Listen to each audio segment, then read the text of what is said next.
পূজ্য একবারেই আমাদের দোরগোড়ায়। তাই আমাদের মুখের হাসি কিন্তু আরও বেড়ে গেছে, কারণ আপনারা যেভাবে আমাদের দোকানকে ভালোবাসা দিচ্ছেন, এভাবেই আপনাদের ভালোবাসা আশীর্বাদ সাথে পেলে তো কথাই রইল না। কিন্তু মাথাকে একটু শান্ত করা দরকার, তাই না? মাম্পি প্রচুর কাজ করেছে এই কয়েকদিনে, তাই ওকে নিয়ে বড়ন্তির পথে বেরিয়ে পড়লাম। সামনে রিসর্টটা দেখতেই পাচ্ছেন, বেশ সুন্দর একটা পরিবেশ তৈরি করেছে। বৃষ্টি, মেঘ সব মিলিয়ে একেবারে মনোমুগ্ধকর পরিবেশ।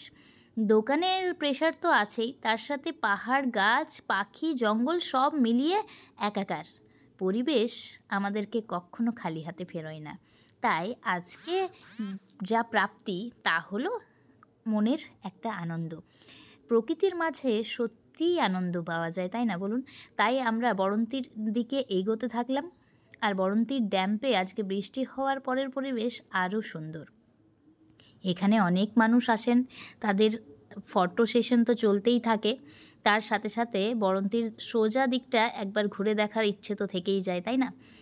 তাই জন্য একদম কোথাও না দাঁড়িয়ে একেবারে সোজা, তারপর আবার ফোন, তারপর আবার দোকান, চলতে থাকবে এভাবেই আপনাদের ভালোবাসা আশীর্বাদ।